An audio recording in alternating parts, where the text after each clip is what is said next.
What up, what up? What's good, y'all? This episode of the Becoming the Alpha Muslim podcast is sponsored by halalbedroom.com. Are you a married Muslim man? Has your bedroom game gotten a little stale? Are you looking to reignite the fires of passion? Maybe you're into the kinky stuff. Well, halalbedroom.com has what you need. With 35 different products ranging from massage oils to lubricants to erotic games to toys, I am sure you'll find something to suit your sexual desires. You know, I was looking through their catalog and they have this clitoral gel thing that is supposed to enhance orgasms. I'm pretty sure your wife would like some of that. The owner of halalbedroom.com is a Becoming the Alpha Muslim tribesman, and he contacted me personally to make an exclusive special offer to Becoming the Alpha Muslim listeners. For a limited time only, halalbedroom.com is offering a buy one get one free on your first order. If you want to get in on this offer and spice up your sex life, use this special URL. It's bit.ly/BTAM4HB. That's bit.ly/BTAM, the number 4, HB. One more time,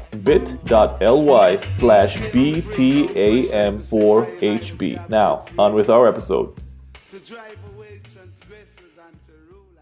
Assalamu alaikum, runtings, rude boy, Nabeel Aziz, becomingthealphamuslim.com and the Becoming the Alpha Muslim podcast. Welcome to another episode, and today we are going to be talking about relationships, specifically married relationships, because you guys know you're not supposed to be smashing outside of marriage. And for this episode, my guest is a return guest. It's Pat Stedman. We've had him on before to talk about how to reignite your sex life. Pat is a dating and relationship coach, and we know each other from Twitter. That's where I find basically all of the interesting people I know and most of my podcast guests.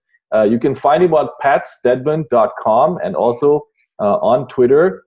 I think it's the Dynamic Man, and I'll probably changed. It has changed now. Okay. It's Pat_Stedman, STEDMAN. Okay, perfect. Yeah, so we'll put the links in at the end of the show notes. So yeah, Pat, how are you doing? I'm doing great. Just enjoying a post-Thanksgiving weekend with the family. How was Thanksgiving? It was good, actually. It was very much clean plate club this year. We didn't have as many leftovers as usual. Usually, we'll have everything as leftovers the next night, and then half of that the night after, and then you still have turkey the rest of the week. But this year, it's we finished off all leftovers last night. So, except for the pumpkin pie, which I'm really working on. I had half a pie for breakfast yesterday, and I'm did the same today. Yeah. Did you do any of the consumerist degeneracy? No. Very happy to not partake in that. Yeah. Man, that's Black Friday, but anyway. Yeah. There's another one coming, right? It's Cyber Monday, where all the online people start sending out their sales. They've all blurred. Today's Small Business Saturday. I mean, they try to create something for every day now, but then in the end, that works for 1 year, and then afterwards they just have the sale for the entire weekend because nobody wants to miss out. Yeah. Anyway. Yeah, there's this one sort of idea I've had in my head that I might explore further. It's this culture, or they call it monoculture now, is being spread all over the world. In the name of sort of consumerism. So we have even in Dubai, they call it sort of White Wednesday, and it goes until Friday. It's basically a Black Friday sale or a Thanksgiving sale. And what I find is we have groups of I guess Generation Z or millennials or the hipster crowd. They have this thing about creating culture and cultural intelligence and things like that. But what I find is, instead of actually creating culture or reflecting the authentic culture of the geographic region, they're just recreating monoculture. So like hipsters in one of the 5 boroughs are exactly the same as hipsters in Dubai. There's literally no difference. Maybe the only thing different is the language they speak and their ethnicity. Yeah, and I'm 100% with you on that. I also noticed that it's almost like I'll tie this into, and this is going to be a thing that people may have a hard time with because it touches a lot of egos, my own included, to be fair. But hipsters and people who are, that crowd, maybe you could say like yuppies who are travel over the world. Like, I went to this place, I went to this place, I went to this place. They're also just consuming. Like, it's still a form of consumer culture. They're just now you're consuming culture.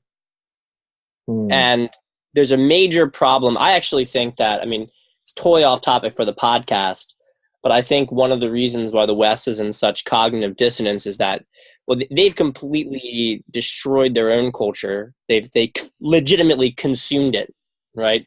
Every Christmas for so many people in the West is legitimately just like a shopping holiday now.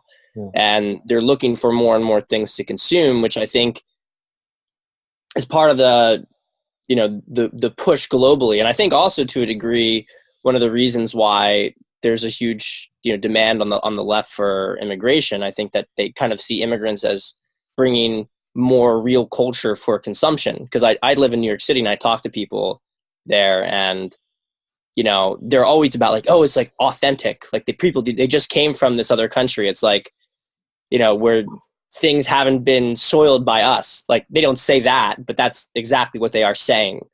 But that's a totally off topic theory. Monoculture is a bit sad though. So yeah, I don't know if I've mentioned it. I mentioned this to one of you. I can't remember if it was Ed or Alex or Mike or you, but there's a Starbucks in Mecca. So, and Mecca is where all the Muslims go to do their pilgrimage, if you didn't know. Oh yeah. That's, hey man. All right, so what do you have for us today? Yeah, so I was going to talk just very briefly about my 3 pillars of attraction theory, and then zooming in on the 3rd pillar, personality. Specifically how that goes into relationships. So I guess just to start from the top. So the 3 pillars are pre-selection, persona, and personality. And I kind of break these down into to think about them like marketing, sales, and product.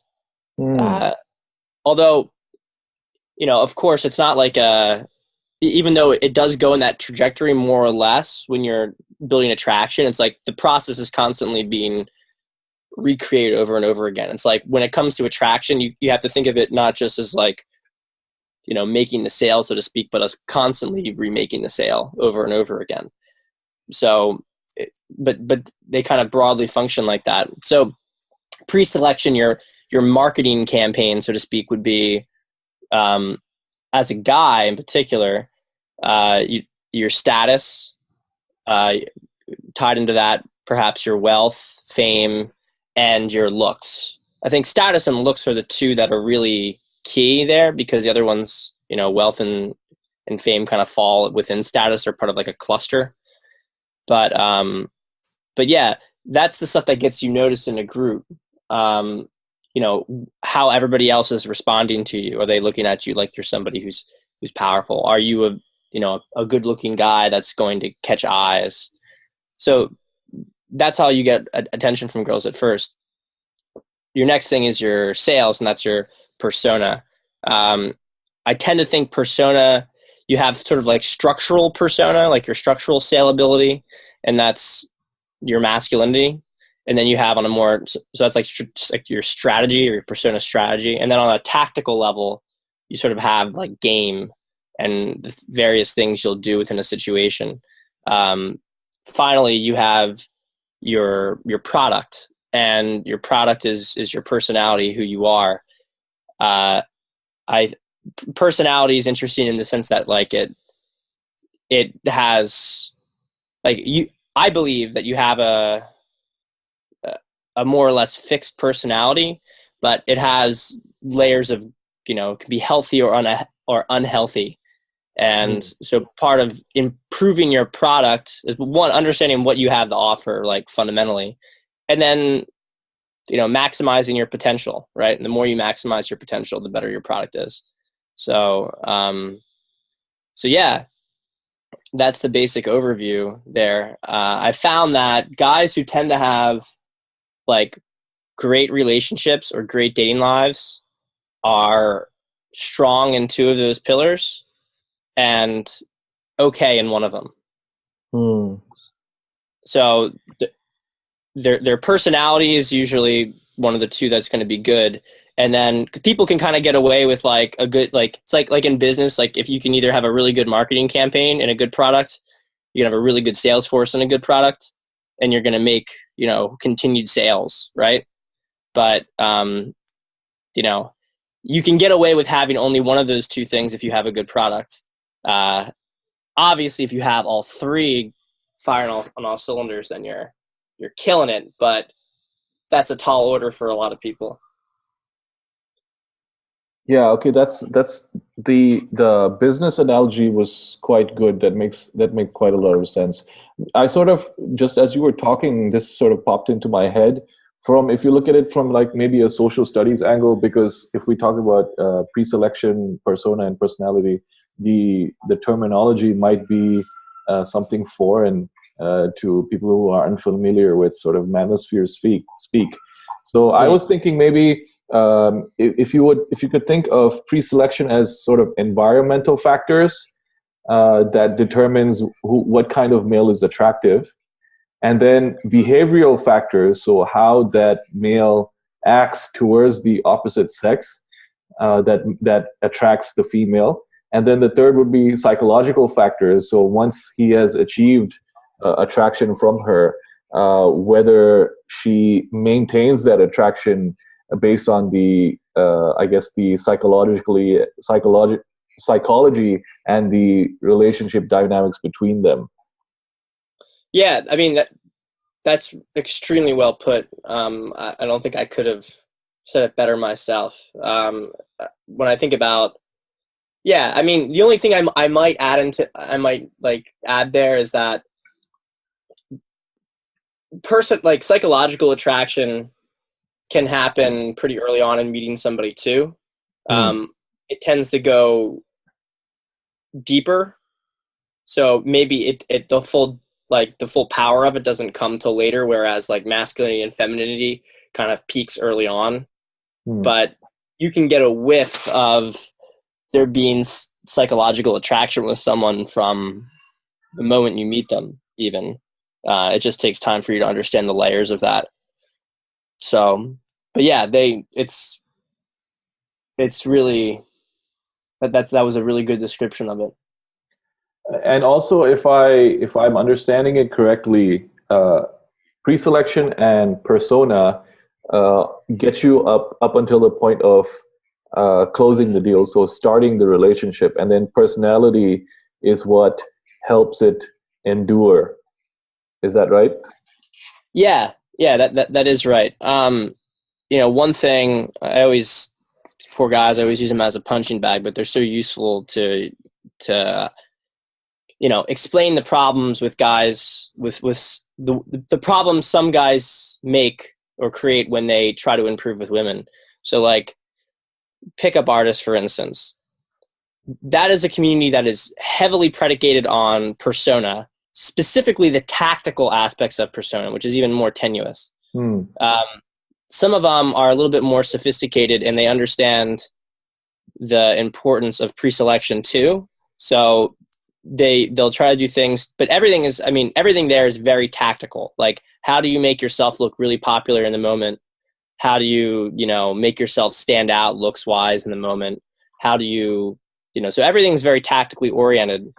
But the one thing that's completely neglected is the development of the self, which is why you see these guys have an awful time trying to get girls in relationships or to take things any more seriously. A lot of times they even have a hard time getting the girl to see them again after they see them that night. Of course, not all of them want to do that, but the point is that it's like the example, if to use the business analogy again, of, you know, like scam artists, right? I mean, you know, you have a really like glamorous marketing campaign and you're hard selling, and then you get the thing, it's just like total crap, like just complete crap, and you're not going to buy again. But and this ties into why I think, you know, just ethics of all that aside, it's just an exhausting lifestyle. Like you see these guys, like it becomes a lifestyle. I feel like if you want to be like a master pickup artist or whatever, you have to be out constantly meeting girls because you're blowing every lead. You have to constantly generate new leads. No girl wants to see you again. So you have to like game new ones. And yeah, well, I mean, for your market, especially Nabeel, it's just like completely, like if you're looking for something more serious, it's the worst approach to go down. Yeah. But I mean, in their defense, aren't they just looking to, you know, for the sort of one night stand? Some are, yeah. I mean, they are and they aren't. What you see is what they really want is they want women to want them. That's the psychological analysis I've had of them, having spent a lot of time around them. Like I knew one guy who was, his entire purpose in life was to try to increase his lay count. Imagine that as guiding your life through meaning. I mean, of course, a lot of things in his life had deteriorated. I don't think, well, I don't want to talk about him, but the point was, this was a guy who, you know, not ostensibly, he was hooking up with girls constantly. Like you might say like a new girl every other night, right? But you wouldn't, like, if a girl wouldn't respond to his texts, or a girl like said she didn't want to see him again or something like that, because he wouldn't necessarily he might try to see them again, like afterwards, or maybe he gamed them a bit, only got their number, and then tried to like make something happen, and they just wouldn't be interested. He'd melt down. I mean, and you're thinking to yourself, like, you've hooked up with a lot of girls, and yet you really take this personally when one doesn't want you. So there's a ton of psychological baggage underneath the surface, and yeah, so I have to say about that. Okay, so then let's start digging into the personality a little deeper. My understanding is since my audience is Muslim, a lot of the personality attraction will be based on the shared values that a couple will have as Muslims or Christians or Jews, or as, you know,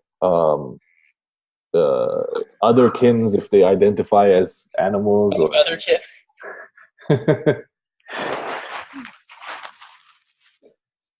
Yeah. So when I was initially breaking it down, so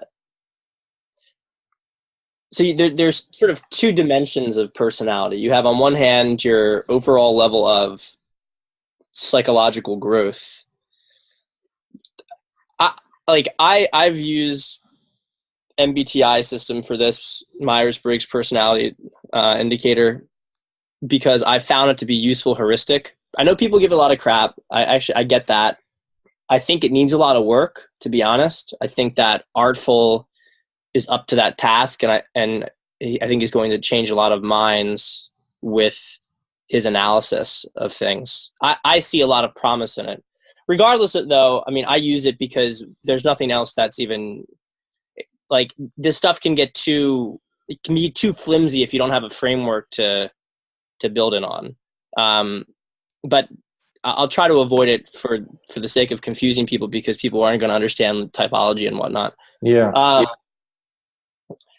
So we'll just say psychological growth, right? So a good maybe parallel term for that would be maturity, right?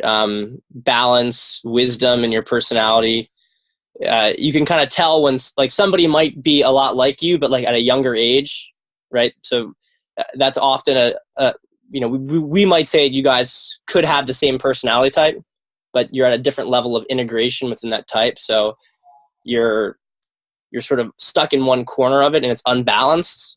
You have to mellow it out. You have to smooth it out over the years. The point of this when it comes to attraction is that my experience has been, and not just mine, I think it's been pretty much universal experience, that people of the same health attract each other, same maturity attract each other. It's just not, you don't have the sort of like psychological draw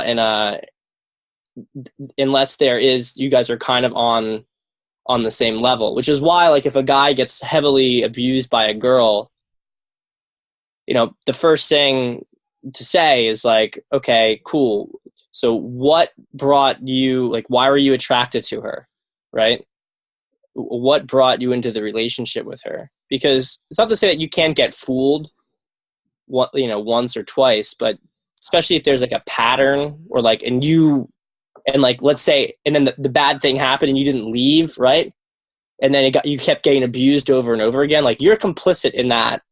And part of you was seeking that, was drawn to the damage and the terrible things about that girl. So that's like a point of introspection.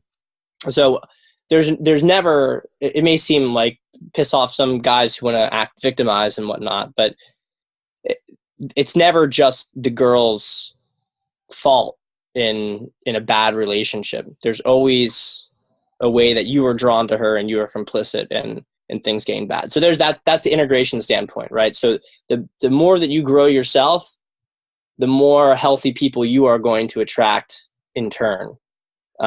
So that's one of the reasons why, like, self-actualization, self-discovery, self-growth is all important for your relationship life.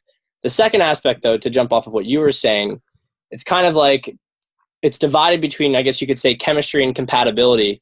And what you talked about was compatibility, which is like, yes, huge, like values, vision, views. That stuff has to really be like pretty close or lockstep for a relationship to succeed. I think that I kind of consider that more like chemistry to be more on like the desire side of the picture, and compatibility to be more on the comfort side. But it is the glue that holds a relationship together. It's the trust. I have not ever seen a relationship work long term without strong compatibility in that sense. If you don't have shared values, it's just like, it's impossible to get through the world together with somebody. You guys will fragment because you'll be constantly disagreeing about what happens and how to proceed. So chemistry is more of like, you can talk about certain personality traits and how they work together. You can talk about pheromones. Chemistry is I wrote about it recently. It's a bit harder to go into, but it tends to happen. The cool thing about a lot of this stuff on the personality side is it tends to happen mostly subconsciously. So the main thing you have to look out for consciously are the values and whatnot that you just talked about. Yeah. You mentioned maturity, and that's something I've been sort of mulling over after understanding how sort of the sexual marketplace works, in the sense that, okay, now the men are most attractive as they get older and older, just because they sort of develop more pre-selection factors, and their persona also improves as they age. And what these men are attracted to in general, I'm not making a universal claim here, most men are attracted to women who are in their late teens and early 20s. And that's based on, even if you look at psychology today, there was a chart that sort of mirrors stuff that's been spoken about in the manosphere as well. So now you have these older guys attracted to younger girls, ostensibly in their early 20s. But in general, these girls are, for the most part, and even the Muslim girls, these girls are basic bitches. Mm-hmm. And what you find is that it is the older women who are in their late 20s, early 30s, that have more, they're bringing more to the relationship. And I don't know if that's a global thing, because we're prolonging adulthood so much with adolescence and college and, you know, grad school and all of this stuff. But that's a problem that I'm dealing with, because in Islam, we're supposed to marry young. Like if I had my way and I had sons, like as soon as their balls dropped, I would get them married off. Mm-hmm. So I want to know what your thoughts are on that. I am so happy you brought this up. I'm so happy, because I would have completely missed it. But it was one of the things that, that kind of had me leave the red pill area and continue on my own train of thought, because I noticed the exact same thing. Men are biologically attracted to women who are at like peak fertility, or like, you know, young, which would be something like 16 to 22, right? Like that's like the peak realm that guys are looking for physically. But psychological attraction comes big into play. I always thought that graph that was put around about sexual marketplace value was correct biologically, but was not. But you know, you look at reality and it doesn't match up like that. So you're thinking like, well, why is the marketplace so inefficient?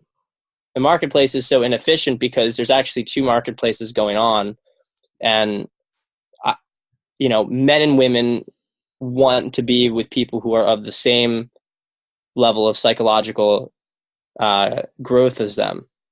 And one thing that we've understood from a maturity standpoint, and actually this is well developed in Myers-Briggs testing, but again, I won't go into that, but basically you start to develop a core part of your personality starts to get developed by the end of your 20s. And that's the part that kind of makes you into a mature adult. Now, I don't know, Nabeel, if maybe in a different era that was less superficial, maybe this probably got developed faster out of necessity just for the environment, or maybe not. Maybe people just like were more cogs in a social order. I don't know the answer to that question. But one thing you notice is that older men want younger women, but they all seem to congregate like at like the mid to late 20s or to early 30s even. And what I see that as is a compromise between the biological and psychological imperatives, I guess you could say. They want a woman who's young and who's fertile and fit, but they also want a woman who isn't, as you said, a basic bitch. And very tough to find a 19-year-old girl who isn't a basic bitch, who the stuff that she talks about is completely mind-numbingly boring and stupid. Like the guys who I have seen that just pursue them hardcore, and that's like their life mission in the game, and they're like 40 years old, are severely, and I've met these guys, are severely psychologically stunted. Like they're almost like children despite being middle-aged. Meanwhile, the really like strong, mature relationships I've seen between like guys who are like a decade older than the girl she's extremely mature for her age. Like she's like, there's a guy down the street from us at our shore house, and he's in his late 30s, and he just married a girl who's in her mid to late 20s. And she's like, her attitude is like she's in her mid 30s. Like she's very, very, very mature for her age. So there's definitely, yeah, for sure. There's a compromise between the two graphs. And I think that's why when you ultimately look at like the average age of how men and women marry, it's like men are 2 to 4 years older than the women. And I think that's the compromise between the psychological and the biological. So yeah, man, this is. I mean, I don't know. You're not Muslim. I mean, you're Christian, so you guys have this no sex before marriage thing as well. Although I'm pretty sure that doesn't. Most people don't care about that. But the only people who do that kind of stuff are in the South now, and they make exceptions that would that would shock you. yeah, I know. And they're like dry humping and like just the tip. Anal's not sex before marriage, right? Oh, that happens in the Muslim world as well. I mean, this is basically fuckery to me, because in Islam, like we have no concept of having, even though there are Muslims having premarital sex left and right. So in that sense, we're just basically exactly the same as modern Christians and Jews or whatever. But we have no concept of like sex before marriage is just not supposed to be even a thing. Now, if you have men and women waiting until their mid-20s and 30s and things like that to get married, it's like a recipe for disaster, because like in Christianity, you guys have this concept of grace, right? So sort of Jesus was crucified to forgive all of the sins of man. So there is less of a sense of guilt if you do sin as a Christian, I'm assuming, than there is as a Muslim, because in Islam, premarital sex is a capital crime that has a very severe penalty. So, and I don't know exactly where I'm going with this, but this is just a huge problem for the Muslim community, because the psychological maturity of people who are grown-ass men and women, as soon as they hit 15, they're pretty much adults in Islam. Their psychological growth is now stunted into their late 20s and their early 30s. And that's the only time now where they're sort of mature enough to even handle the difficulties and manage the relationship dynamics of a marriage. So this is a big problem that we're facing in the Muslim community. Yeah, I mean, there is a way out to it. I mean, and you've seen it. There are couples in the West, of course, who are like this too. Although people are now marrying later around that time period, if they marry at all. You can. So one of the things about marriage that I think is so valuable is it sheds light on the dark parts of your life, right? Dark parts of your psyche. When you're, so to speak, trapped with someone, you have to face, like, you guys are going to have conflicts. All your bullshit is going to come out. Yep. And the fact that you're stuck together, right? And in the Muslim world takes divorce very seriously, right? So you're like stuck together, and you got to sort things out between the two of you. And to sort things out between the two of you means sorting things out with yourself. So one of the things that I noticed, and I noticed, right? Carl Jung noticed, people noticed in general, is that marriage is a massive vehicle for psychological growth. So one of the things that you see is that couples, I'll focus on the West now because I know more about this, but I would presume that it would be universal. Couples that get married together at a young age tend to split up because they're changing so rapidly, right? And their psyches are developing new layers that didn't exist before. This is going to be a little aside. One thing that Artful noticed, which I thought was really powerful, is that there's a certain personality type among women that in their 20s, they're like very much like mothering type girls, social mother, kind of whatever. As they go through their 20s, they develop much more of an exploratory phase. And these women, tend to become like drop their boyfriends, look for new options, try to like see what's better, what else is out there. And there's a lot of, I think, misconception, right, among guys and in the manosphere or whatever, that this is that like The cock carousel. Yeah, exactly. But a lot of it has to do with, I'm not saying exclusively, because culture plays a role in, what these women are doing, but part of it is their psychological growth is beckoning them to jump different directions. This tends to settle down by the end of their 20s. People in the sphere have framed that as, well, these, now they want to like get a guy before they hit the wall. My experience, though, is that women are very oblivious to the wall until they run right into it. So they're not, it's like, pick one. Women are grand strategists who are trying to milk their most fertile years and then grab a guy, or women are like not strategists at all and they just kind of think egocentrically. And I've not seen the manosphere reconcile those two positions.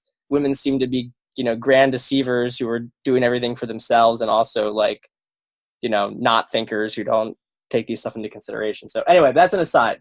The point is that, though, so a lot of these couples will split early on because they have their psychological growth has taken them in divergent directions. But couples that get together early and do stay together have the best relationships.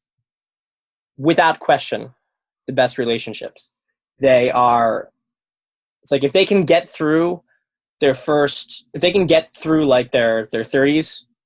get through their 20s and into their 30s, it's like they have grown together. They've made each other grow together, and they've almost grown intertwined with each other. And people can do it. I mean, I think the main reason that people are splitting today is because there's the culture in the West is very oriented towards, if anybody tries to put any pressure on you to not go a certain direction, then you're, then they're blocking you, which I'm not saying can't be true at all. I'm not saying it can't be true, but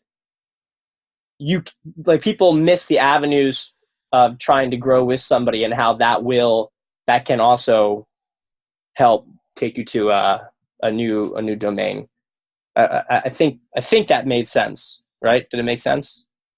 Yeah. There's a number of I had a number of sort of follow-up thoughts come up from that.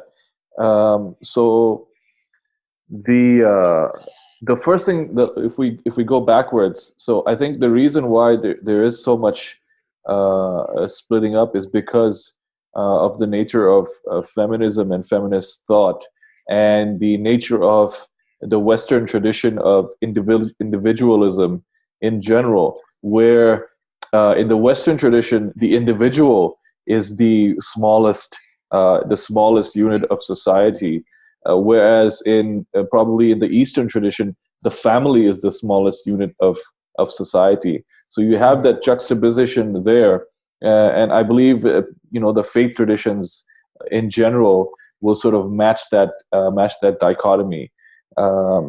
And more so as the West becomes more and more secular, and as even Muslims become more and more secular, you are starting to see these matching levels of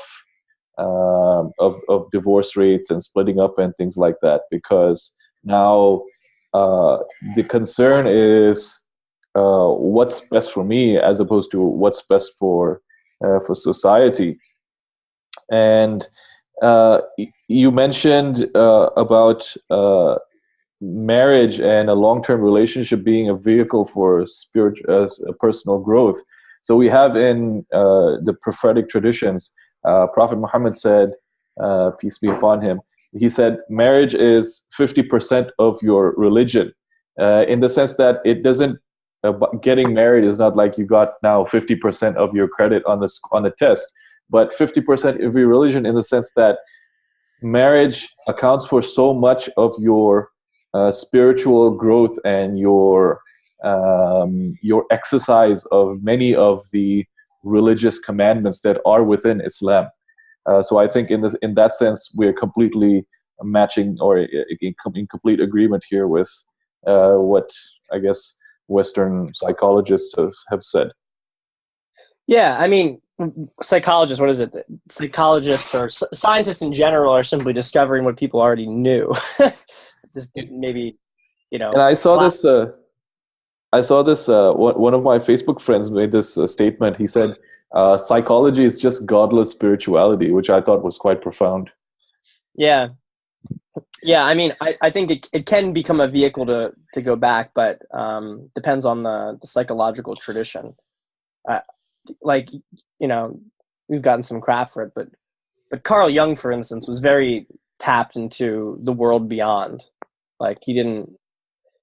I have a hard time with scientists of any sort of color that pretend they are more than scientists, right?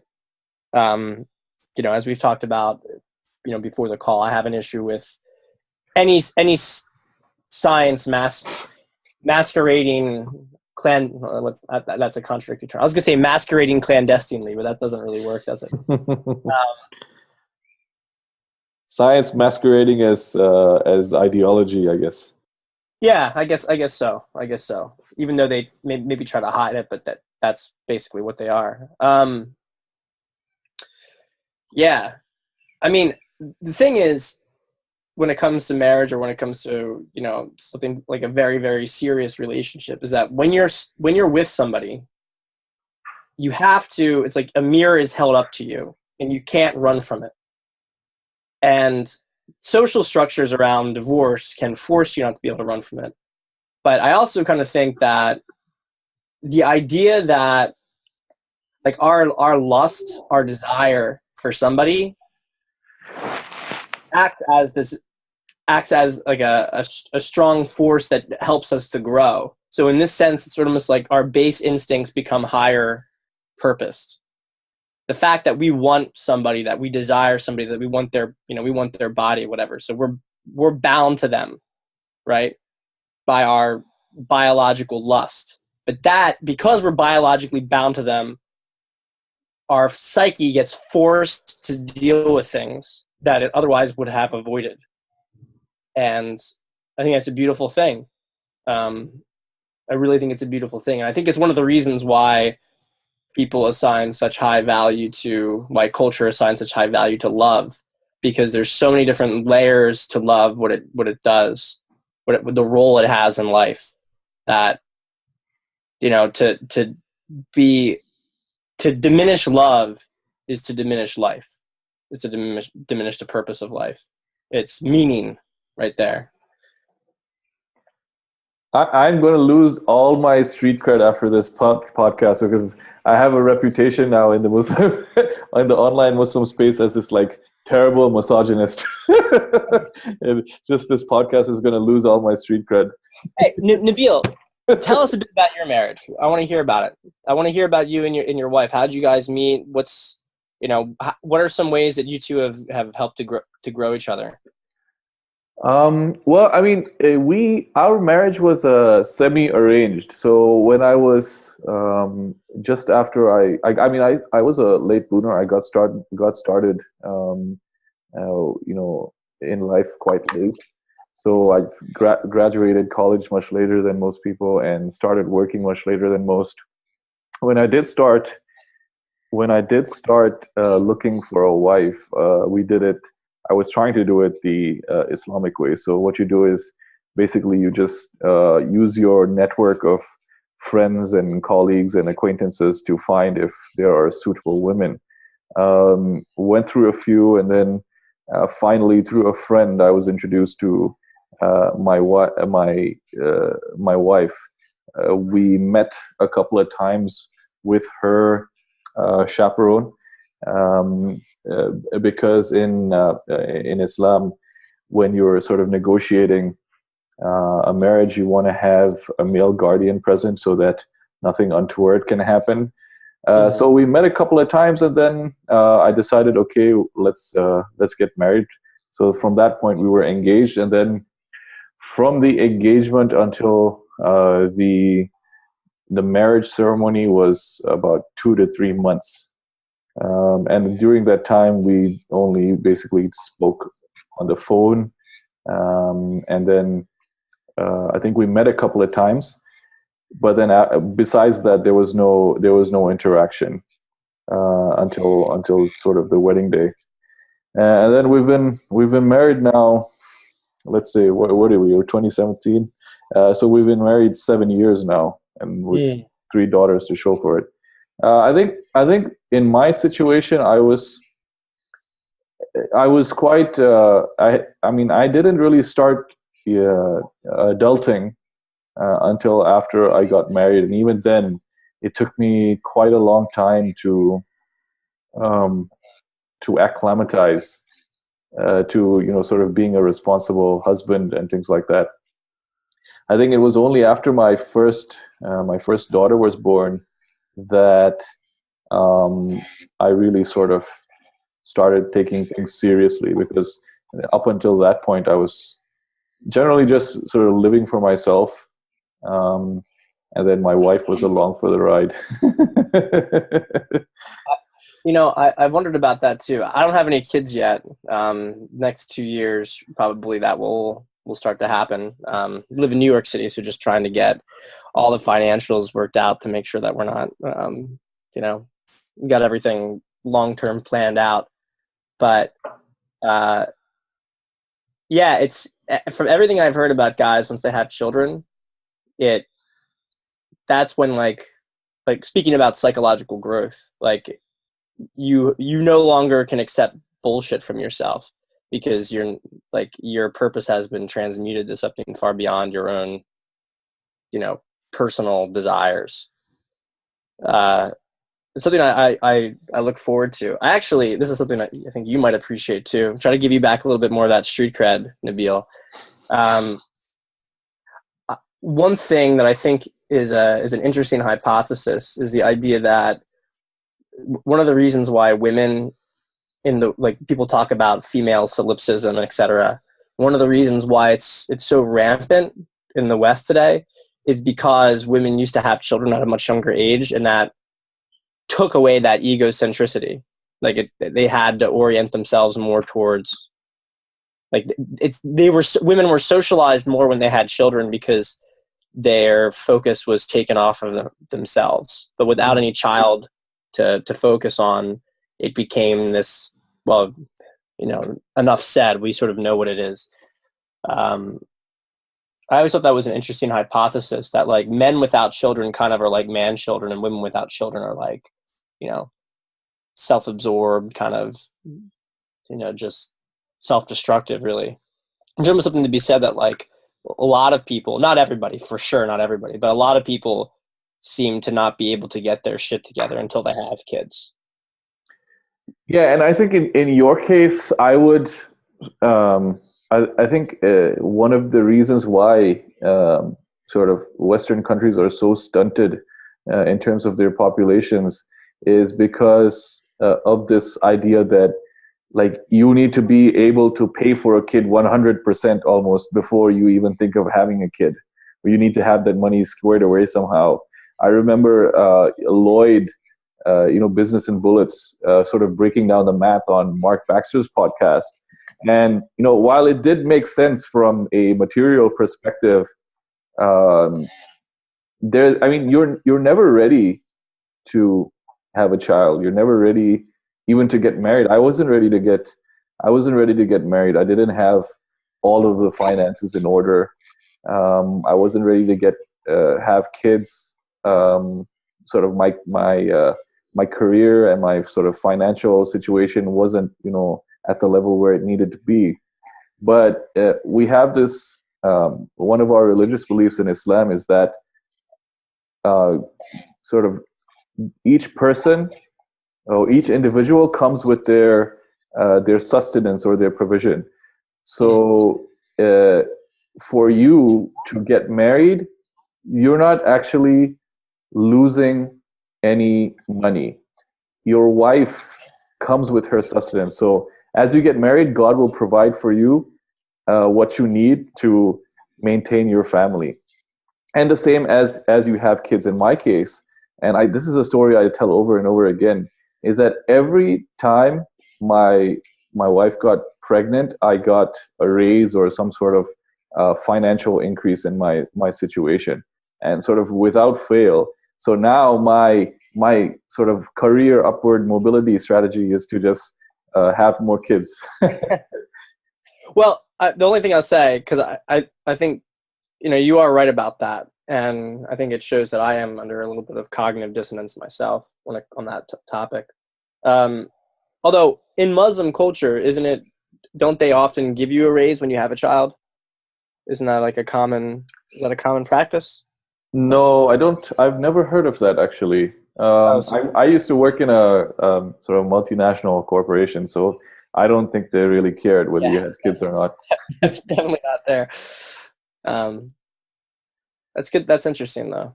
It's an interesting thought. Maybe I heard you say that before, and I just assumed that there was like a policy aspect to that. But just is that stuff operating in the fifth dimension, man? Right? You have a kid, and the universe provides. God provides. Yeah, it's sort of like that's gorilla mindset as well, right? You gotta sort of open yourself up to the abundance mentality. You mentioned the grand deceiver thing a little bit earlier. I think what I understood from reading Red Pill Theory is that this is not something that's conscious. It's sort of like it happens at the unconscious level, where if we sort of assume an evolutionary psychology model of it, the women are not thinking of it consciously in order to do it.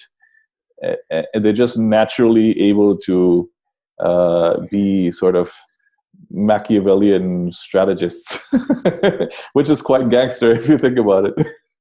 Mm-hmm. Yeah, I'm not convinced personally. I think that there's a lot of I'm not saying that they don't manipulate guys, because they 100% do manipulate guys to get their sexual goals achieved. I guess I'm just trying to think about it. Women to me seem to be under a massive amount of cognitive dissonance in general, and I think that they get themselves into it and out of it a lot. Like a lot of what draws a woman to a man is his ability to help her reconcile her cognitive dissonance. Like, well, I don't know. These aren't thought out thoughts, so I have to. I won't talk about them until they're they're more clear. Otherwise, brainstorming session on the podcast is going to lose everybody and not be of value. But yeah. One thing also I was sort of trying to work through in my mind is so you have the sexual strategy of the male and the sexual strategy of the female, and for the male it's sort of like notch count, and for the female it's like hypergamy.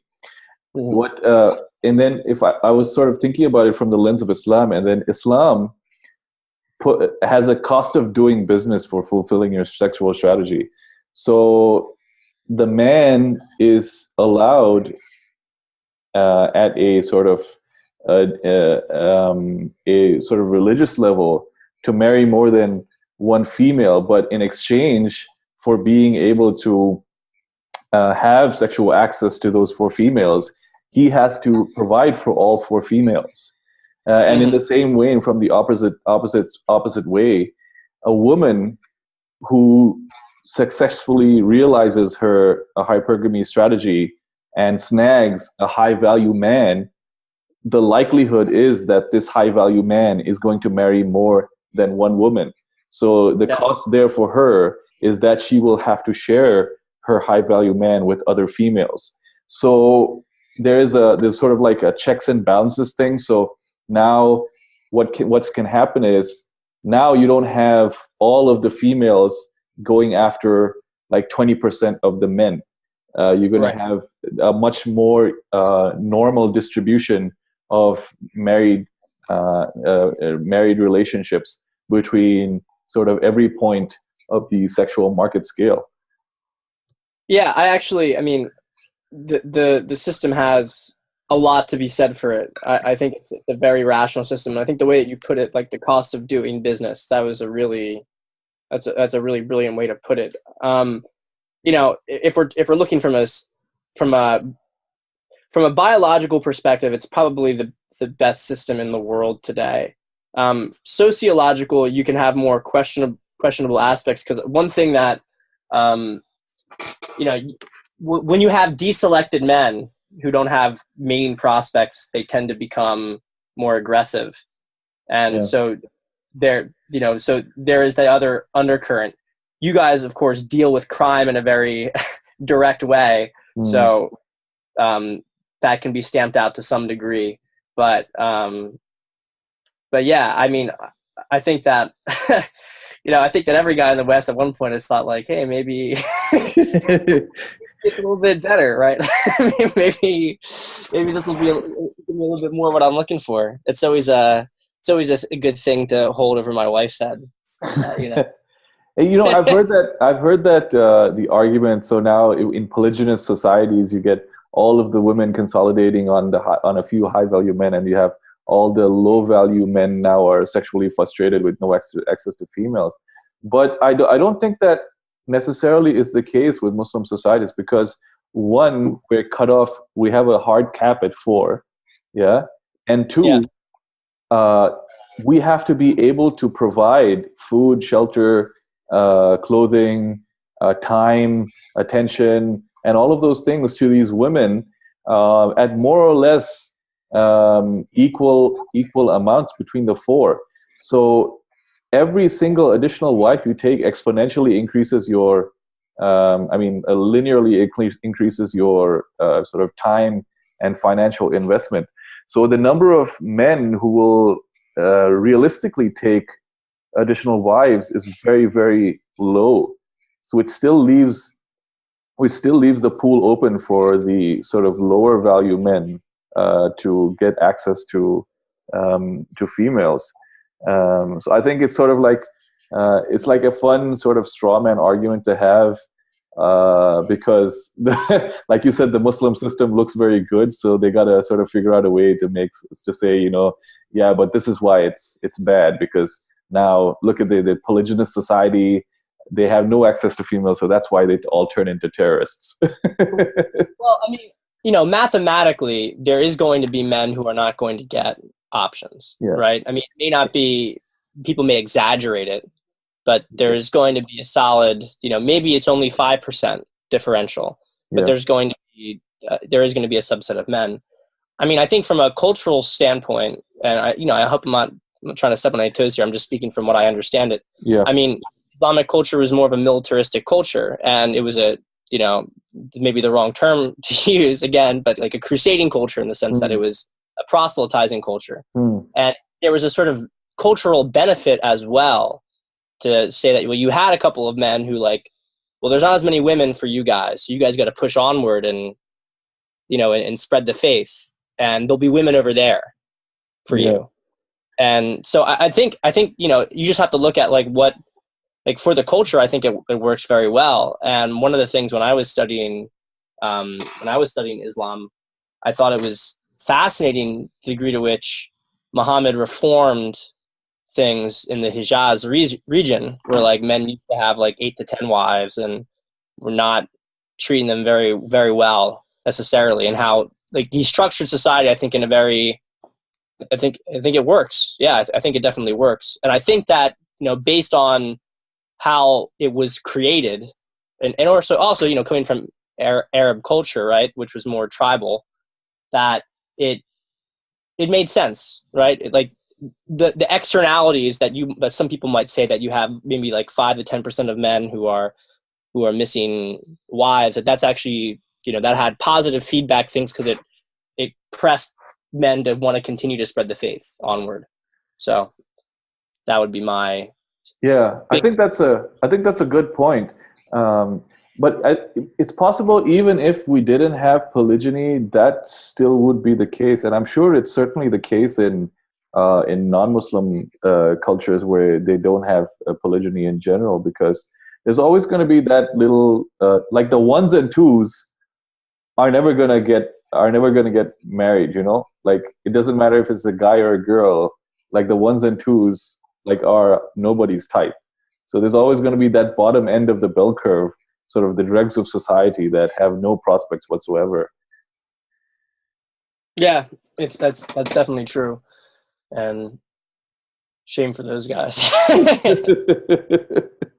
Yeah. So I mean, let's talk about Myers-Briggs for a little bit, because I think that helps you vocalize the personality aspect of attraction a little bit better, because now we're dealing with sort of concrete attributes.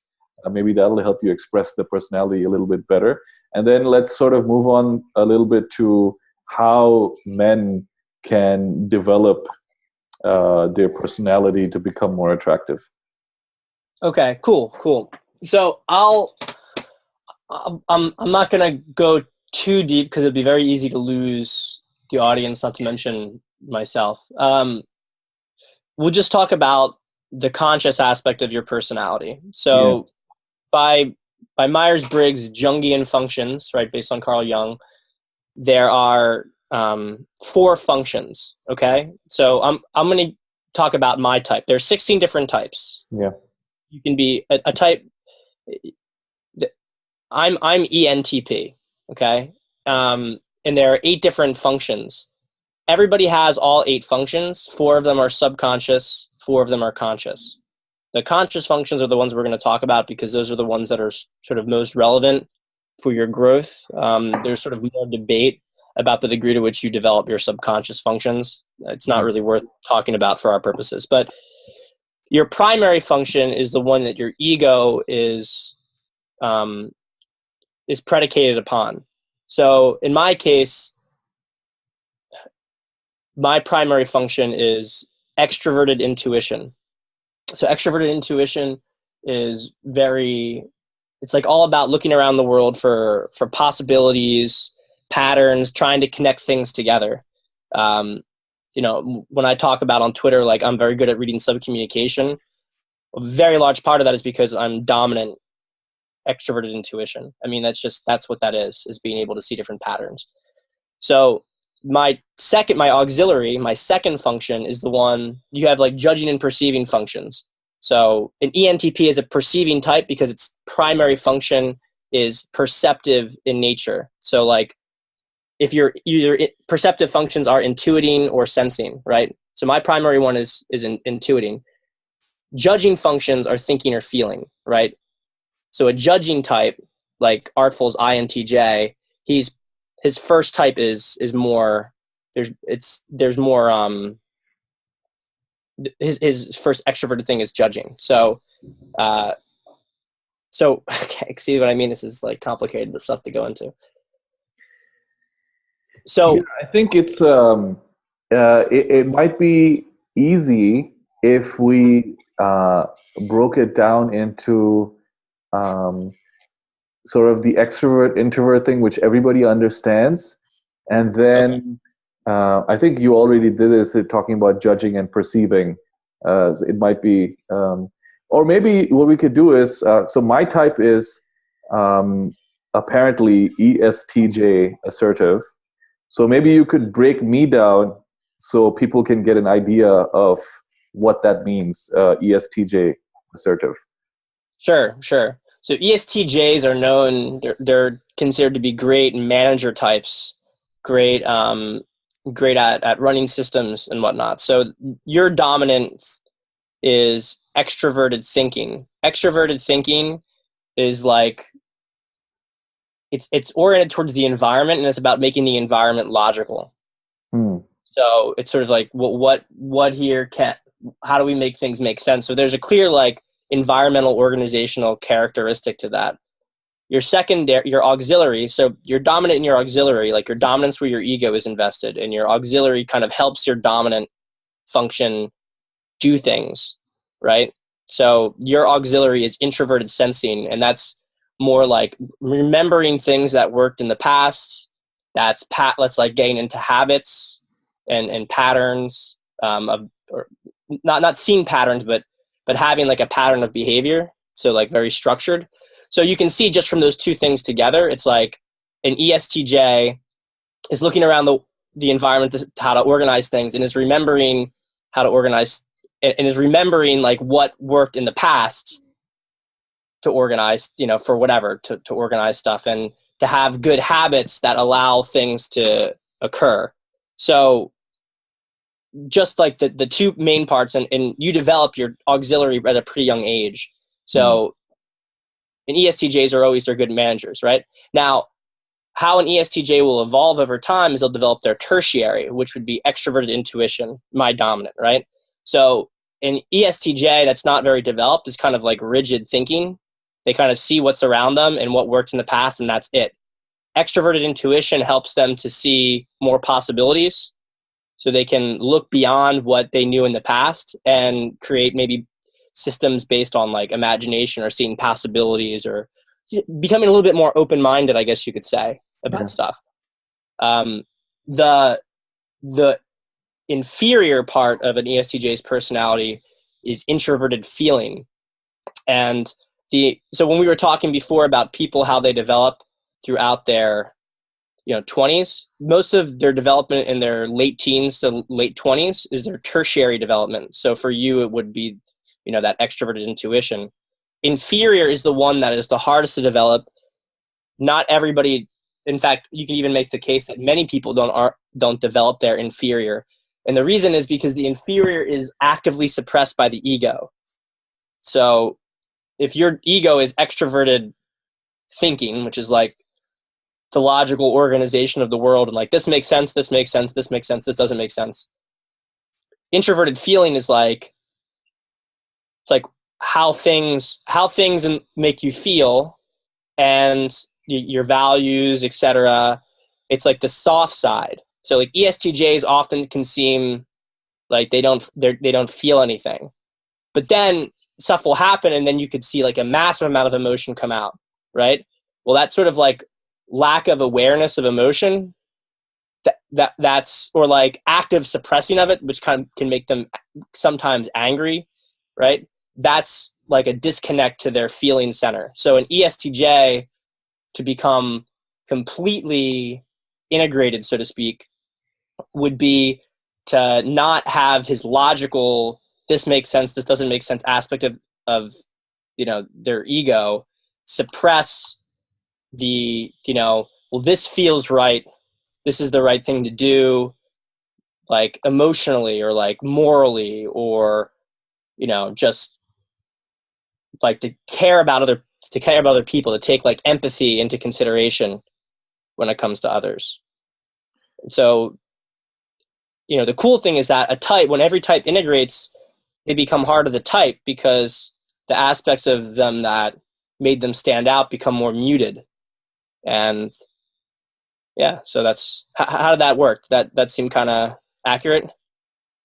I think that does seem accurate, especially the undeveloped tertiary function, which my wife says I'm like a stone or like a robot most of the time.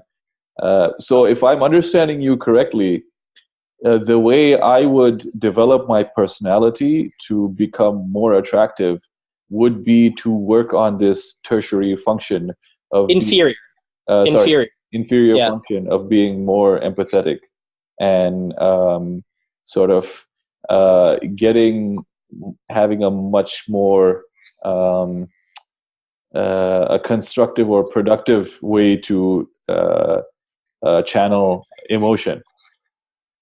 Yeah, it will do things for your own life. It'll create more color within your marriage. Most likely, it'll develop closer bonds with your kids and whatnot. I mean, it's everybody's like inferior thing is, it's very important to develop it, because it rounds you out.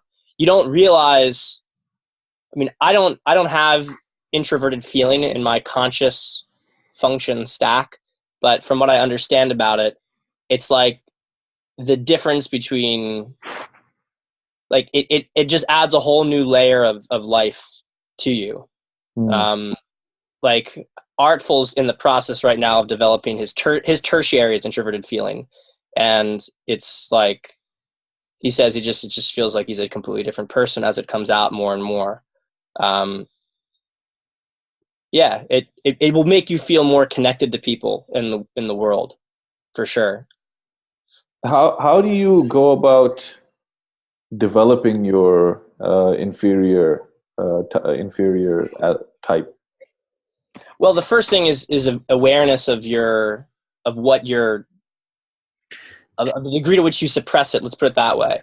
So, if you see yourself approaching a situation completely logically, right? Completely like this is how things are supposed to be, and not like you should step back and also think about like, well, how does making this decision make me feel? It doesn't mean that like, look, your dominant is going to be your dominant forever, right?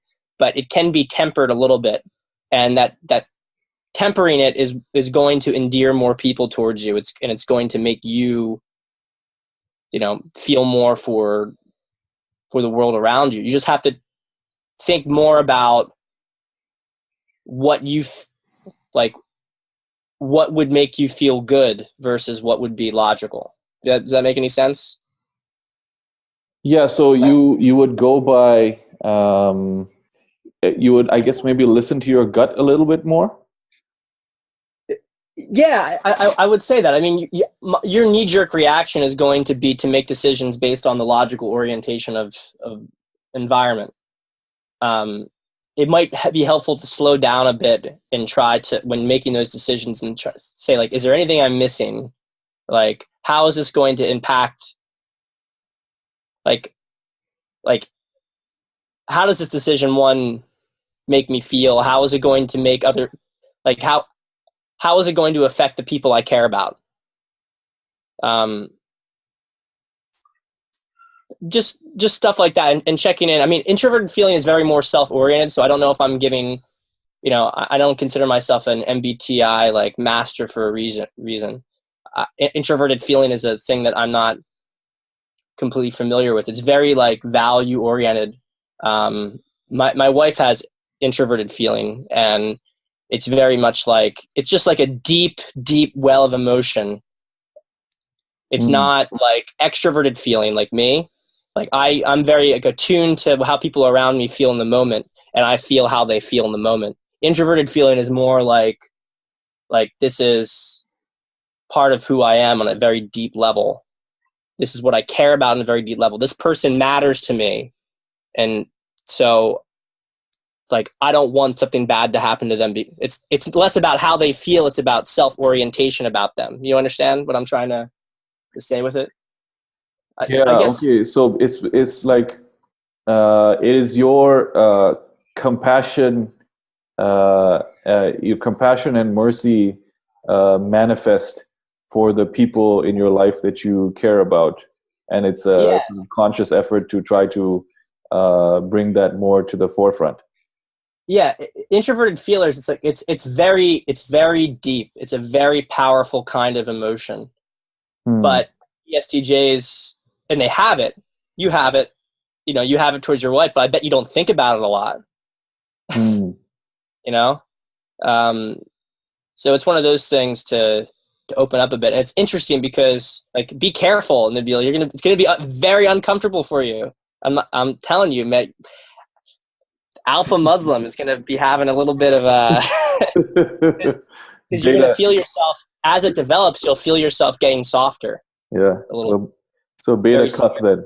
You're gonna become a cuck. Yeah, that's beta cuck soy. This is what I want to just touch on very briefly, because it's one of the reasons why I distinguish persona from personality. Like, persona is like masculinity, right? It's like, it's not about becoming less masculine as you develop this. Like, it's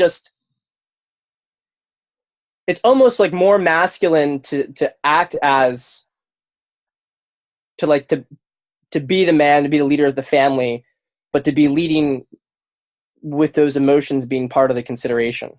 Right? It's not saying to be an emotional leader. It's not saying to, just like to make decisions based on emotion or whatever, to be like, like a soy beta bitch or whatever like that. It's just to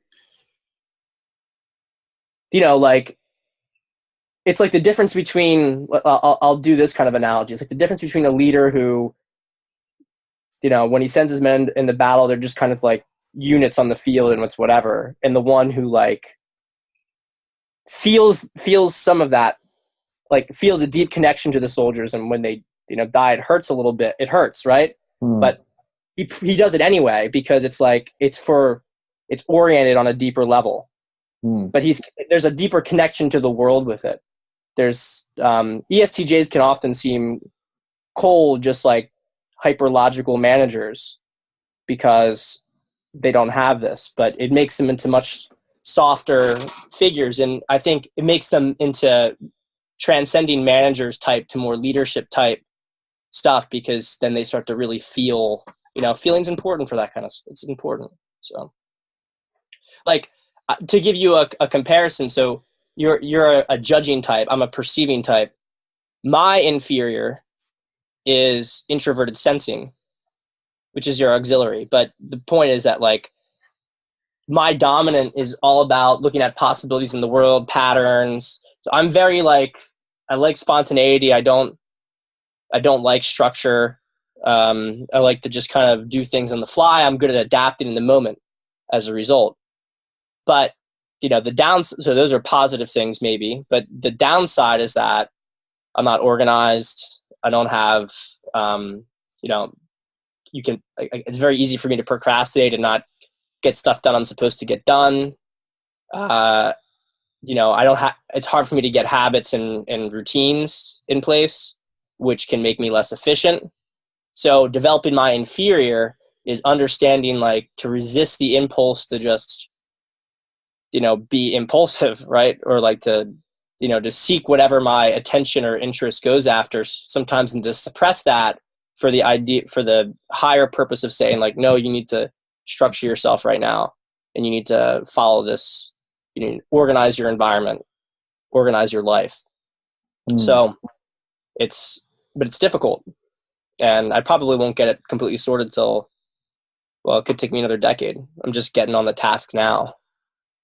So I've noticed something about me in that I'll have flashes of this sort of spontaneity, and it'll just happen randomly. Or if I'm sometimes making a decision about something, I will make the decision sort of very fast based on I don't know if it's my gut or just I don't know if it's being rash, but I'll have flashes of this spontaneity, and then other times I am sort of very, um, very like you described, structured in the sense that I don't like any surprises. I like my routines. I like my habits, and I generally my days are sort of pretty much the same for the most part every single day. how old are you, Nabeel? I am gonna be 36 next year. Okay. Gotcha. It sounds like to me that a large part of that, I mean, that's your tertiary development, right? It's probably like it's been happening for a while now, right? Hmm.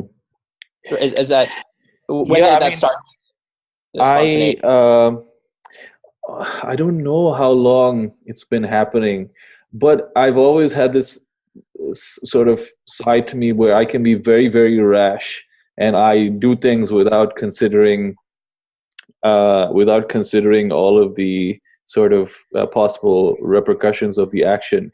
But it's not that I don't care. It's that I only do it because I have a sort of preponderant belief that nothing bad can happen from me taking this action. So the probability is in my favor. Yeah. So that might be a good way to say it, is that I often make decisions based on the probability being in my favor as opposed to waiting for certainty.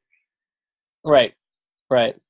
I mean, that sounds to me like that's the tertiary. That's the extroverted intuition, Mm. which helps, which is, I mean, that's something that most ESTJs will, not all, unfortunately, but most will develop. And yeah, it allows a little bit more ability to make decisions without, exactly as you said, without prior information, and to see like, well, if I do this, it's probably going to work out. And yeah, so that's interesting that you would say that, because that's and sometimes the volatility of it. Well, that's especially when it's emerging, it will it can come on like in a way that's almost like unconscious. Like, for instance, as my tertiary, which is extroverted feeling, emerged. So like my primaries were extroverted intuition and introverted thinking. So what that means is that I'm looking for possibilities around the world, right? And then I'm in introverted thinking, unlike extroverted thinking, which is your dominant, which is more like, is the world logically organized? Introverted thinking is like, how do I create systems within, like, and create logical structures about things I observe, right? So like INTP, which is introverted thinking, like dominant, they're like great coders because their mind is designed to think in logical systems. So for me, I look around the world and I see possibilities, and I determine which ones make sense and which ones don't, which makes my type like a heavy debater type. Like it's all about just like arguing about things for the sport of it, playing the devil's advocate. But that's a really obnoxious way to go about the world. So the emergence of tertiary for an ENTP, which is extroverted feeling, which monitors the mood and feelings of people around, it's very important, because when I was younger, I just like piss everybody off, argue about every single little thing. Whereas now it's like, well, I'm not going to argue about this because it's just not going to make people feel good to do it. And, I can sort of also see like, well, there's no ultimate gain from arguing. So I don't argue nearly as much as I used to. I think I probably still argue a lot. Other people still think I argue a lot, but I don't think I argue a lot, because I see how many arguments I don't, pursue. So the tertiary helps you to really become more effective in the world. Like, people who have their tertiary developed are not one-dimensional, but people who don't have, you really need your inferior developed to be, I would say, mature. Okay, so I have also noticed that I now argue much less than I used to. When I was in my mid to late 20s, I would arguing on the internet was pretty much my pastime. And I find now that I just don't have the energy or the patience for it anymore. So I tend to avoid, even though I do still get into arguments from time to time. So is that something related to my type, or am I just imagining things here? That's a good question. I mean, I don't want to like ESTJs.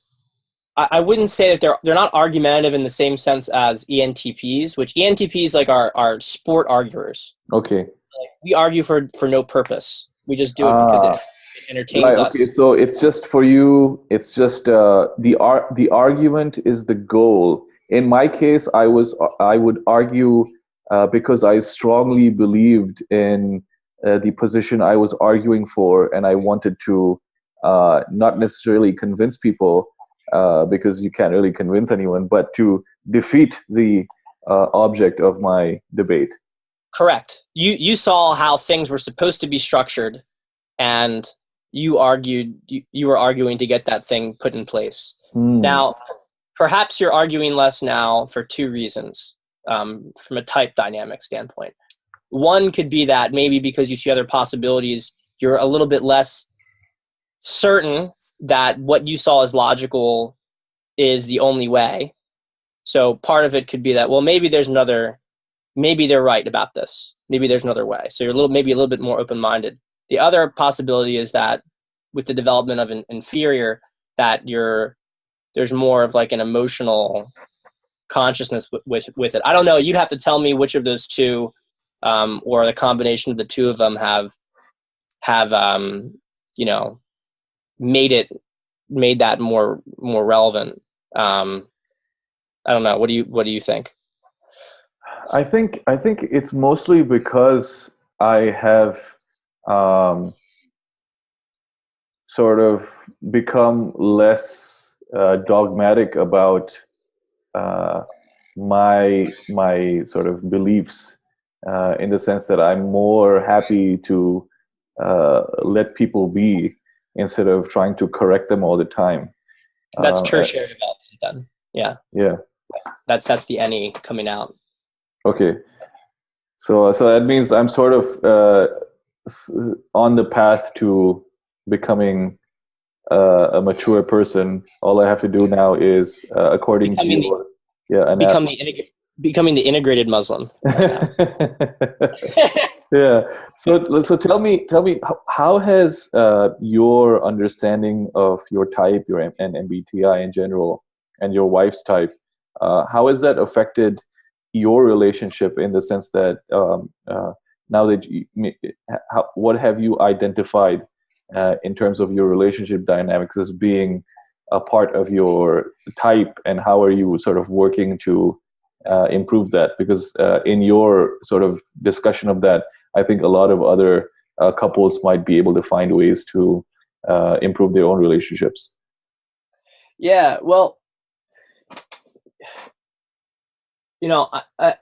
there's a couple of different ways that, I outlined it recently, like different types that tend to come together and the different influences for different types to come together. So, some types, I can't say that. All right, let me take a step back for a second. I guess I'll just try to answer your question more directly than, dance all over the place. Understanding where I know that where my inferior is not developed is the biggest cause of things on, like, problems, so to speak, in the relationship on my end, and vice versa for my wife. So, my wife is she's more of like organized type. The fact that I'm not organized, is not like a great thing, right? It can be an easy wedge in the relationship. It's like, I impress her to no end with the fact that, like, I'm an ideational, and I have all these brilliant thoughts on things if I, pat myself on my back. But, the fact that, like, I have a harder time maybe realizing some of them, at least traditionally, because of poor implementation, it's a frustrating thing, right? And it's not just even from a psychological standpoint too. I mean, a girl obviously wants her guy to be, really killing it, right? Like, you have the capacity to become, really powerful or whatever, or wealthy and whatnot. She's gonna want that. There's multiple different reasons that she'll want me to develop on that side of things.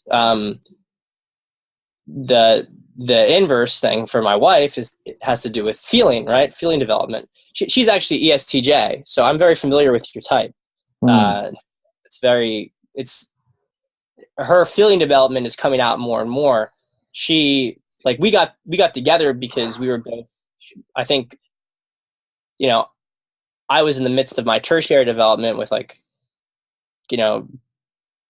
and she was in the midst of hers. We were traveling a lot, right? We traveled all over the place together. We were doing sorts of new things, and I was making her feel things that she hadn't really felt before. I think I was drawn to her because I saw that she had like a very structured, her life was more structured. And, I think she was drawn to me because I was making her feel things that she never had really felt before.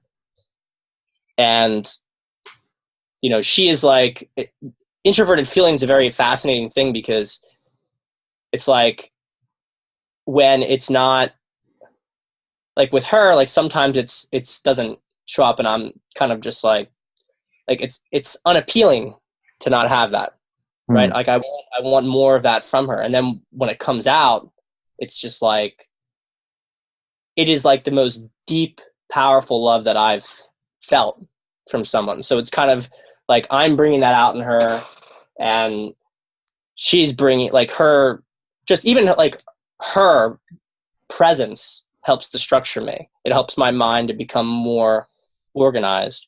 And I likewise help her to, bring out that softer side of her. And understanding the type dynamics, it's like I had some instinctual aspects of that, like before I even knew about type dynamics with her. I knew that there was a lot of emotion that she didn't really bring up as much. But understanding type dynamics makes it just so much clearer. Like, you understand why it is so much, and you understand how to, like, the things that she has to watch out for to not suppress it. And then same with me, the things I have to watch out for. Like, if I go down this path of thought, it's not going to lead to more growth versus going down this one. And to understand the system of it helps with that. Yeah, I guess that's what I would say about it. It really helps to organize. It helps to structure growth, right? It helps you to see exactly where you have to grow and why you have to grow in that direction. So it's not like, whatever. Like, yeah, and then go ahead, finish your thought. No, there's nothing. No, that was it. Go. Yeah, so I guess then, so based on what we've been talking about, even if MBTI has its, alleged flaws and criticisms, it seems like a good idea for both partners to take a test and then sort of see how their types play into their relationship dynamics so that they can improve their relationship. Yeah, I think so. I think it's important to look at it as a heuristic.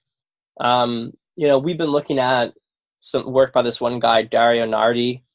He's, I hesitate to say quote unquote proved, but he's lent a lot of evidence to the fact that MBTI is real. I mean, he had people go through like multi-hour tests of different activities and had them hooked up to a EEG and watch their brainwave patterns, and he was able to predict their MBTI type by looking at their brainwave.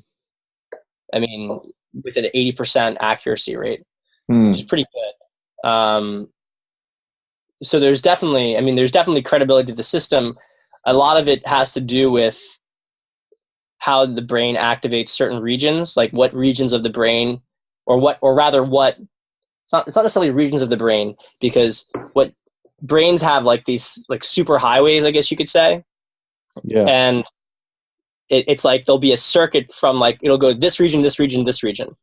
And that'll be the way, and if that's the primary one that they will go to, that sort of like corresponds to a cognitive function. The more suppressed the function, the less your brain uses that pathway, I guess you could say. So it's I may have just lost the train of thought from what you just, could you just repeat the question again? Because I was it being useful as a tool. Yeah, I think it, I don't know if it's ever going to be 100% accuracy, right? It's tough to say that anything can be 100% accuracy when it comes to something as complex as the brain. Yeah. But it's certainly a very useful heuristic. And I think compared to stuff like Big Five, right? Well, Big Five is maybe more psychometrically accurate, but it's kind of like less useful from a growth perspective.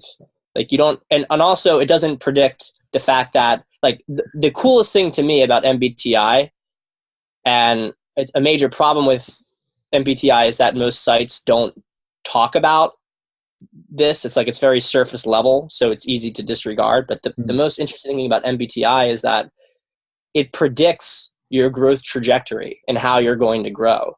Like, MBTI would predict that the ENTP argumentative debater who starts fights about everything for no fucking reason is going to start to become very like emotional and sensitive to how other people around him feel, and will become less of a debater. And then as he gets older, will structure his life more and, stop indulging every sort of interesting fancy. Like, it would predict that trajectory, which is something that Big Five can't say at all when they look at, like, oh, you have extroverted, introverted, conscientiousness, whatever. You have neuroticism. You have all this stuff. Like, it doesn't predict your growth development.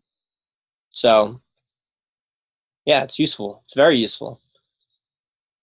Yeah. So I think I think I've taken a Big Five as well, and these are more sort of descriptive about your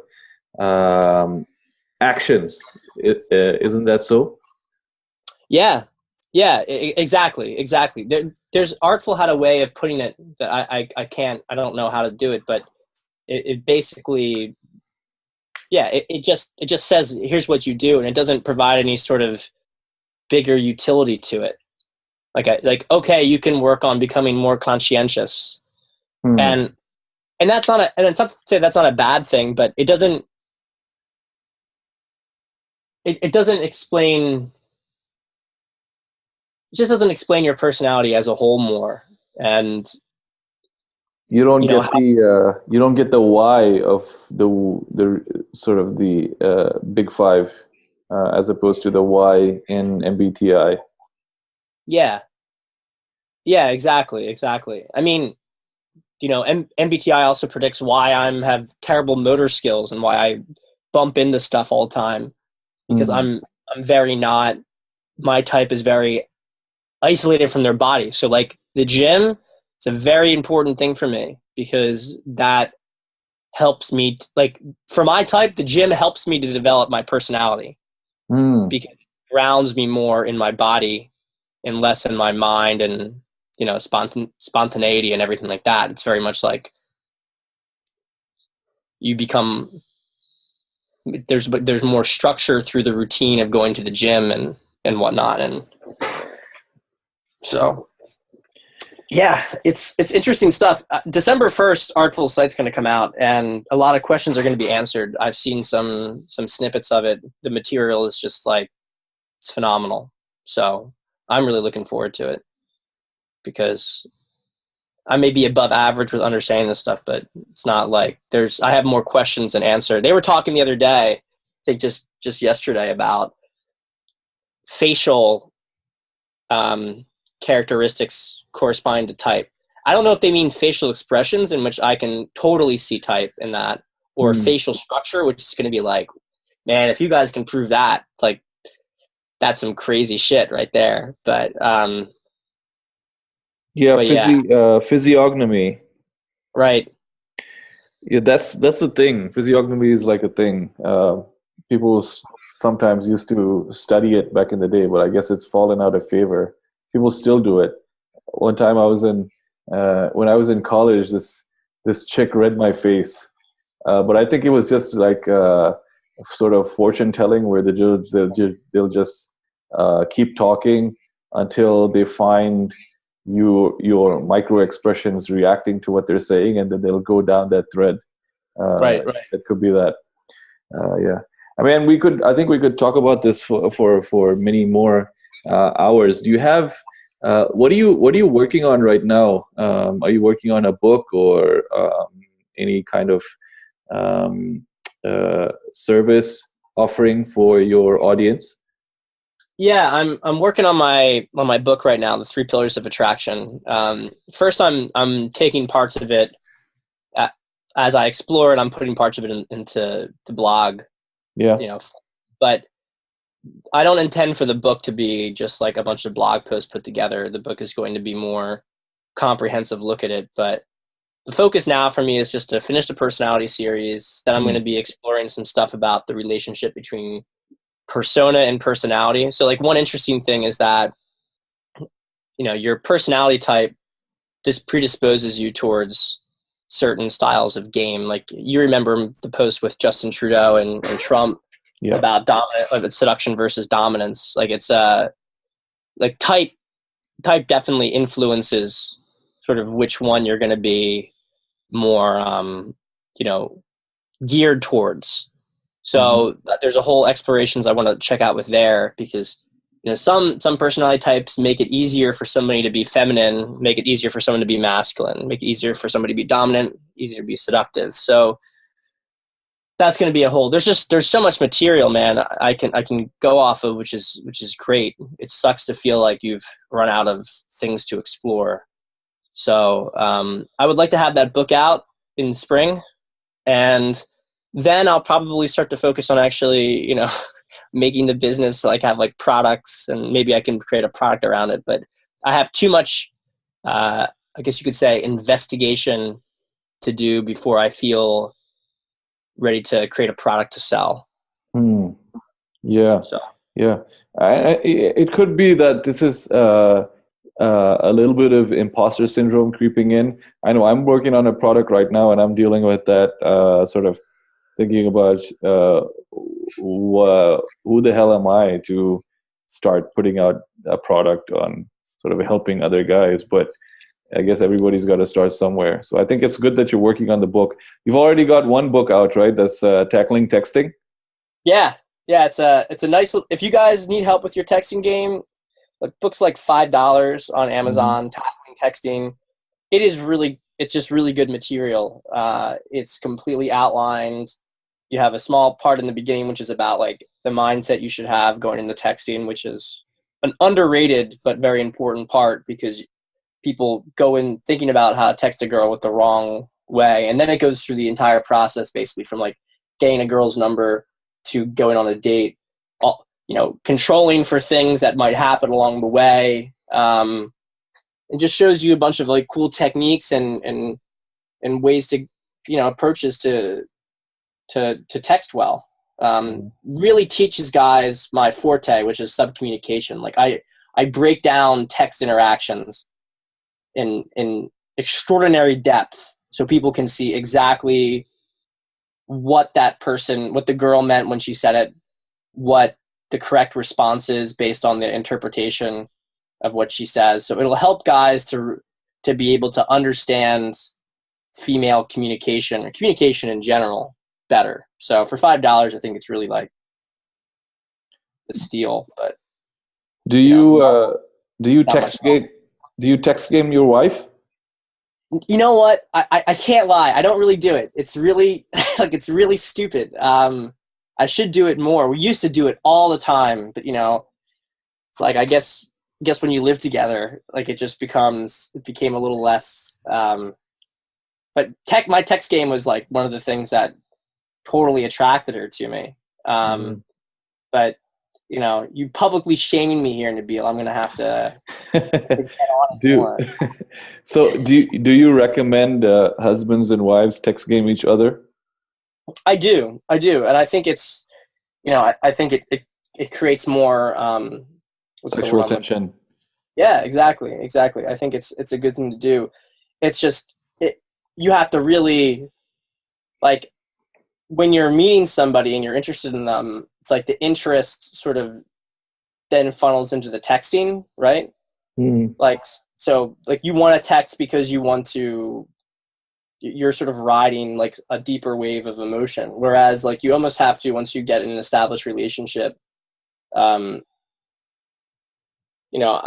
I don't know, like I'm always happy to see my wife when I get back from work, but like during the day, I'm just, it's not a positive thing, right? I need to think more about trying to create tension and whatnot, not simply when I'm in the house, but when I'm away. But the thing is, like, we're both very independent types, so it's very easy for me to not feel like she's not going to like freak out or anything if I haven't like sent her anything, right? A lot of women will sort of create the process because they're like texting you about little things throughout the day. So it's like you can kind of respond in a way that's going to do it. We just don't. Well, we'll come home and we'll see each other and we'll have a great time. But then like during the day, we're just kind of doing our thing. So, but I'm going to work on it, Nabeel. I'm going to work on it. Next time we talk, I'm going to report back with things I've changed. And do you think your book, because of your skill at subcommunication and teaching that, will it help guys improve other areas of their communication, either with their spouse or with other people? Totally. I mean, subcommunication is like I've been able to. I'm very lucky. I definitely think that I've been very fortunate throughout my life, and that maybe is just like an independent variable. But a large part of what has been lucky, quote unquote, about my life has been my ability to just understand what people around me are thinking and what their concerns are, and adapting myself accordingly. So the book is very good at breaking that down from like a text communication standpoint. Guys can take what they learn there and they can layer it with in-person interaction to see the differences, or they can simply understand, like if you get an email from someone at work or like a boss at work, you'll be able to read into stuff in the same sort of way through the understanding of subcommunication and what's going on. So it's definitely very important. It's definitely it's helpful across the board. That's basically what I assumed, because it's just in general becoming skillful at any aspect of communication sort of translates over into other aspects of communication. So that's good that that's clear. PatStedman.com, PatStedman.com, and on Twitter at Pat_Stedman. We'll put all the links in the show notes. I'd like to thank my guest, Pat Stedman, dating and relationship coach. Thank you very much, Pat, for giving us some of your time on this Thanksgiving/Black Friday weekend. I really appreciate it. Nabeel, thanks so much for hosting, letting me go on and ramble. It was. I think it was a good conversation because we were sort of bouncing ideas off of each other. I think I might try to do this sort of conversation more often, rather than the structured type that I usually do. It's great talking, man. All right, there you go. That's another episode of the Becoming the Alpha Muslim podcast. If you enjoyed listening, please subscribe to my podcast on iTunes, because that's how the iTunes algorithm helps other people find the podcast. And when you do subscribe, please leave me a rating and review as well. You have to do that through the iTunes app on your desktop or mobile phone. So for Pat Stedman and the Becoming the Alpha Muslim podcast, thank you very much for listening. Jazakumullahu khairan. Wassalamu alaikum wa rahmatullahi wa barakatuh.